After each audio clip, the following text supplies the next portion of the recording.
ಜೈ ಜಿನೇಂದ್ರ ವೀಕ್ಷಕರೇ, ಮುಂಬೈ ಮಹಾನಗರದಲ್ಲಿ ಯುಗಳಮುನಿ ಮಹಾರಾಜರ ವೈಶಿಷ್ಟ್ಯಪೂರ್ಣ ಸ್ವಾಗತ.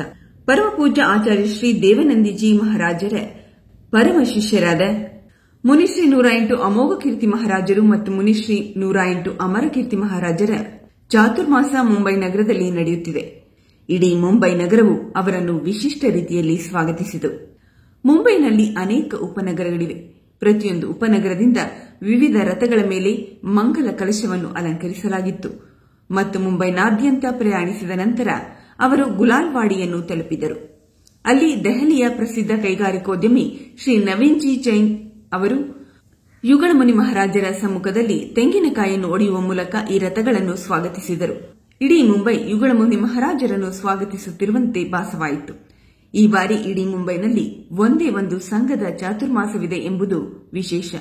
ಈ ಸಮಯದಲ್ಲಿ ನಮೋಕಾರ್ ತೀರ್ಥದ ಅಧ್ಯಕ್ಷ ನೀಲಂಜಿ ಅಜ್ಮೇರ, ತೀರ್ಥಕ್ಷೇತ್ರ ಸಮಿತಿಯ ಪ್ರಧಾನ ಕಾರ್ಯದರ್ಶಿ ಸಂತೋಷ್ ಜಿ ಪೆಂದಾರಿ ಮತ್ತು ಗುಲಾಲ್ವಾಡಿಯ ಅಧ್ಯಕ್ಷ ಅಶೋಕ್ ಜಿ ದೋಶಿ, ಜಾಗತಿಕ ಮಹಾಸಭಾದ ಅಧ್ಯಕ್ಷ ಜಮ್ನಾಲಾಲ್ ಜಿ ಹಪಾವತ್ ಮತ್ತು ಇತರ ಅನೇಕ ಅಧಿಕಾರಿಗಳು ಉಪಸ್ಥಿತರಿದ್ದರು.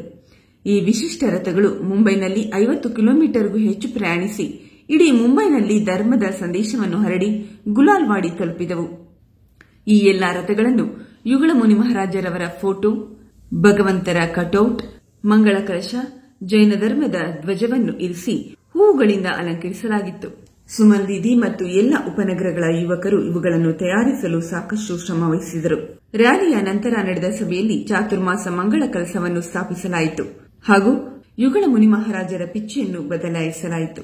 ಇದರೊಂದಿಗೆ ನಮೋಕಾರ ತೀರ್ಥದಲ್ಲಿ ನಡೆಯಲಿರುವ ಮಹಾ ಅಂತಾರಾಷ್ಟ್ರೀಯ ಪಂಚಕಲ್ಯಾಣ ಮಹೋತ್ಸವ ಹಾಗೂ ಮಹಾಮಸ್ತಕಾಭಿಷೇಕ ಮಹೋತ್ಸವದ ಕಲಶ ವಿನಿಯೋಗ ಸಮಿತಿಯನ್ನು ಉದ್ಘಾಟಿಸಲಾಯಿತು.